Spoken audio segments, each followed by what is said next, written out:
Oh mini, mini golf, mini, mini golf. Chiffon, serviette s'amusent comme des enfants. Chiffon, serviette sont exubérants. Un après-midi de semaine, Chiffon rendait visite à Serviette. Il revenait de la brocante et lui annonça qu'il avait un cadeau pour elle. Ah, comme je suis contente, Chiffon. Elle pensait que c'était un service à thé pour remplacer celui de sa grand-mère que Chiffon avait cassé la semaine précédente. Des clubs de golf, ça c'est une bonne surprise alors. De mini-golf, Précisa Chiffon. De toutes ses forces, Serviette essayait de ne pas avoir l'air déçu. Toi qui dis toujours qu'on ne passe jamais assez de temps ensemble, eh bien, cet après-midi, je t'emmène au mini-golf. Ah, comme je suis contente, Chiffon.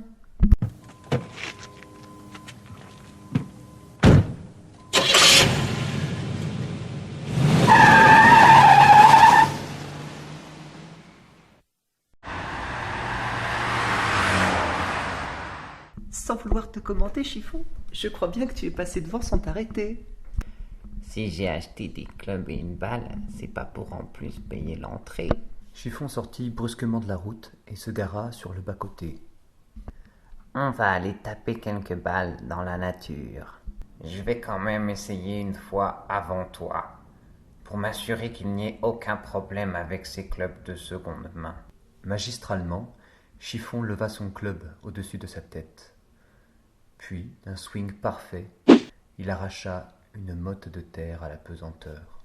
Elle fut suivie par une deuxième et une troisième motte de terre. C'est pas possible, ils sont vraiment trop nuls ces clubs de mini-golf. Dès que tu veux vraiment taper, ça vaut rien. Regarde-moi ça, c'est quand même loin d'être un sport. Mais pendant que Chiffon était occupé à ses savantes considérations sociologiques, Serviette s'était saisie d'un club et essayait par elle-même. Elle avait une idée bien à elle sur comment il fallait s'y prendre. Le swing, c'est comme la danse. Tout est dans le mouvement des hanches. La balle siffla dans l'air, traversa le ciel sans nuages et atterrit derrière un buisson. Arrête de te prendre pour Tiger Woods, ma fille. Tu as perdu la seule balle que nous avions. Mais, Chiffon... Donne-moi ça. Je vais te montrer comment on s'en sert. Lorsque Chiffon était dans cet état, il était inutile de discuter. L'image du service à thé de sa grand-mère revint soudain à sa mémoire. Bing. Clong. Alors qu'elle était étendue sur le sol, Serviette apercevait très précisément le petit buisson derrière lequel la balle de golf était tombée. Avec un petit effort d'imagination, elle pouvait même voir la balle reposer sur un petit coussin d'herbe. Mais lorsque le sang lui montait au visage et obstruait tous ses orifices, Chiffon devenait aveugle et sourd. Regarde ce que tu as fait. Le chien de ce type a volé notre balle. Non loin d'eux, un homme s'avançait sur le chemin, tenant un chien en laisse, et le chien tenait une balle de tennis dans sa gueule. Serviette se demandait comment une balle de golf avait pu devenir une balle de tennis, mais elle ne dit rien. Chiffon était aveugle et sourd. De près, l'homme dégageait une forte odeur de fauve. Habillé comme un clochard, on l'aurait volontiers pris pour jouer un ogre dans un conte de fées.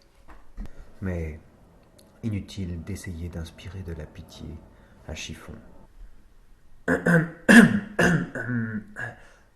Bonjour monsieur, excusez-moi, est-ce que votre chien pourrait me rendre ma balle?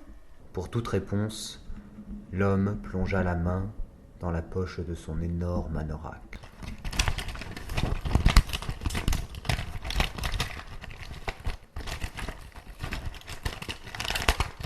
Finalement, il en sortit une longue cuillère à salade déformée par l'usage.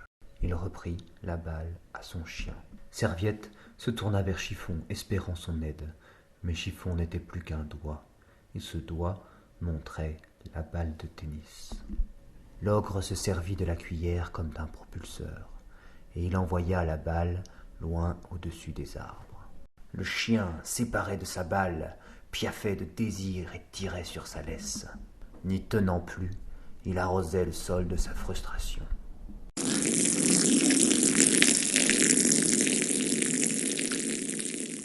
Serviette se tourna vers le buisson derrière lequel était tombée sa balle de golf. Avec un petit effort d'imagination, elle pouvait la voir reposant sur un coussin d'herbe.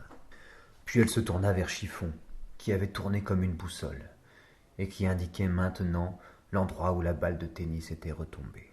C'est ce moment que choisit l'ogre pour lâcher son chien. Il partit comme une bombe. Derrière lui, Serviette, qui sans réfléchir s'était lancée dans la course. Pour rattraper son retard, elle sautait par-dessus les buissons que le chien, court sur pattes, devait contourner. Bientôt, ils se retrouvèrent au coude à coude. Ils franchirent un bosquet d'arbres et arrivèrent devant une grille. Mais la balle était de l'autre côté. D'un même élan, ils s'élancèrent. Le grillage froid mordait douloureusement les mains de Serviette. Le chien, qui rattrapait en brutalité et en férocité ce qu'il perdait en technique et en longueur de bras, montait la grille d'une façon si brouillonne qu'il envoyait des ondulations dans le grillage qui manquèrent de déstabiliser Serviette. Par un suprême effort, elle se hissa au sommet en même temps que lui, et tous deux se laissèrent tomber dans le mini-golf désert un après-midi de semaine. Leur instinct de chasseur leur disait que la balle était derrière la cabane de matériel. Il n'y avait pas un instant à perdre et ils s'élancèrent. Ils passèrent tous les deux derrière la cabane et la balle de tennis jaune était là, au plein milieu du bac de la réserve de balles du mini-golf. Dans un bel ensemble, ils plongèrent chacun de leur côté, mais les remous qu'ils avaient occasionnés en surface avaient fait disparaître la balle de tennis dans les profondeurs du bac. Sans hésitation, ils plongèrent.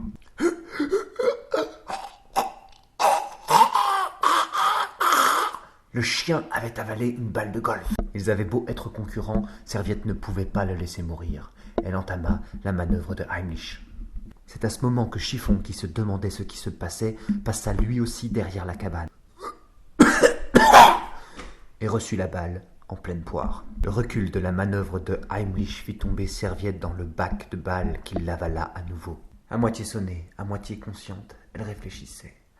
Chiffon était sourd et aveugle et pourtant elle devait parvenir à le raisonner. C'est à ce moment que sous sa main elle sentit un objet poilu, jaune et élastique, la balle de tennis.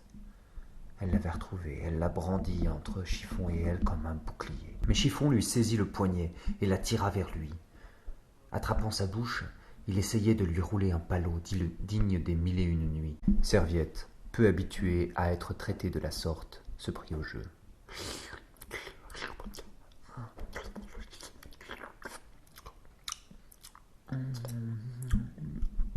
L'image du service à thé de sa grand-mère s'imposa de nouveau à son esprit. « Chiffon, arrête. Arrête, s'il te plaît. » Elle n'était pas sûre de lui avoir tout à fait pardonné. Mais Chiffon était bien décidé à se faire pardonner. Il était déjà allé voir le gérant du club et lui avait payé son entrée. Bon, il avait obtenu moitié prix en faisant valoir qu'il amenait ses propres clubs. Il lui avait même pris le tarif Infinite. Ainsi, elle avait droit à autant de balles qu'elle voulait.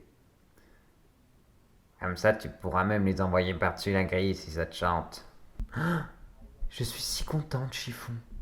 Touchée par cette dernière attention et séduite par l'idée d'envoyer des balles au-dessus de la grille, elle commença par une balle un peu spéciale.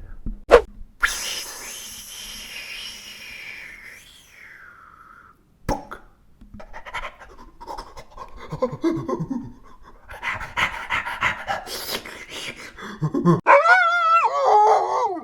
Oh mini-golf, mini-golf.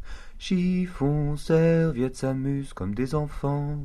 Chiffon, Serviette sont exubérants. Oh mini-golf, mini-golf. Chiffon, Serviette s'amusent comme des enfants. Chiffon, Serviette sont exubérants.